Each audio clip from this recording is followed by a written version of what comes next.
Hello friends, പ്ലാസ്റ്റിക്കിനെ പറ്റി നമ്മൾ അറിയേണ്ട പ്രധാനപ്പെട്ട കാര്യങ്ങൾ നമുക്ക് നോക്കാം. പ്ലാസ്റ്റിക് രണ്ട് തരത്തിലാണ്. തെർമോ പ്ലാസ്റ്റിക്കും ഉണ്ട്, തെർമോസെറ്റിക് പ്ലാസ്റ്റിക്കും ഉണ്ട്.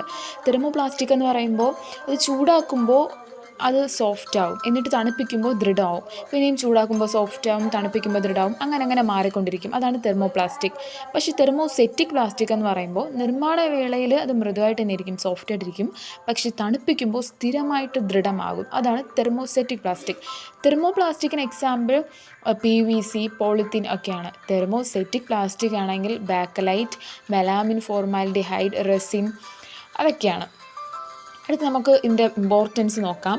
വിവിധ പ്ലാസ്റ്റിക് അവയുടെ തന്മാത്രാ ഘടനയിൽ വ്യത്യാസപ്പെട്ടിരിക്കുന്നു. തെർമോ പ്ലാസ്റ്റിക് ഉണ്ട്, അതിനെ നമുക്ക് ലീനിയർ പോളിമർ എന്ന് വിളിക്കാം.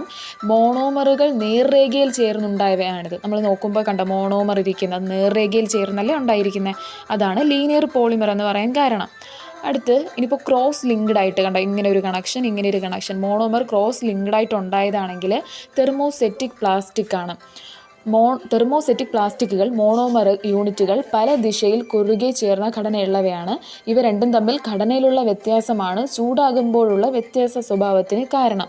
അപ്പോൾ ഇതാണ് തെർമോ പ്ലാസ്റ്റിക്കിനെയും തെർമോസെറ്റിക് പ്ലാസ്റ്റിക്കിനെയും പറ്റി പ്രധാനമായിട്ടുള്ളത്. പിന്നെ പോളിത്തീൻ എന്ന് പറയുമ്പോൾ അത് വിവിധ പാക്കറ്റുകൾ, ട്യൂബ്, കണ്ടെയ്നറുകൾ ഒക്കെ നിർമ്മിക്കാനാണ് പോളിത്തീൻ യൂസ് ചെയ്യുന്നത്. പോളിവിനൈൽ ക്ലോറൈഡ്, അതായത് PVC ആണെങ്കിൽ ഇലക്ട്രിക് വയറിംഗ്, പ്ലംബിംഗ്, പിന്നെ ഷൂസുകൾ, ഹാൻഡ് ബാഗുകൾ, റെയിൻ കോട്ടുകൾ, ബോട്ടിലുകൾ, ഫർണിച്ചറുകളൊക്കെ ഉണ്ടാക്കാൻ വേണ്ടിയിട്ട് ഉപയോഗിക്കും. പിന്നെ ബാക്ക് ലൈറ്റ് ആകുമ്പോൾ നമുക്കറിയാം, പ്ലഗ്, സ്വിച്ച്, ബട്ടൺ, വൈദ്യുത ഉപകരണങ്ങളുടെയും പാചകപാത്രങ്ങളുടെയും ഒക്കെ കൈപ്പിടികൾ ഒക്കെ ഉണ്ടാക്കാൻ വേണ്ടിയിട്ടാണ് ഉപയോഗിക്കുന്നത്. പിന്നെ മെലാമിൻ, ഫോർമാൽഡിഹൈഡ്, റെസിൻ എന്ന് പറയുന്നത് പൊട്ടാത്ത പ്ലാസ്റ്റിക് പാത്രങ്ങൾ നിർമ്മിക്കാനാണ് ഉപയോഗിക്കുന്നത്. അപ്പോൾ ഇത്രയും കാര്യങ്ങളിൽ അത്യാവശ്യം എല്ലാം നമ്മൾ പറഞ്ഞു പോയിട്ടുണ്ട്. പ്ലാസ്റ്റിക്കിനെ പറ്റി അറിയേണ്ട പ്രധാനപ്പെട്ട എല്ലാ പോയിൻറ്റും കവറായിട്ടുണ്ട്. ഓക്കെ.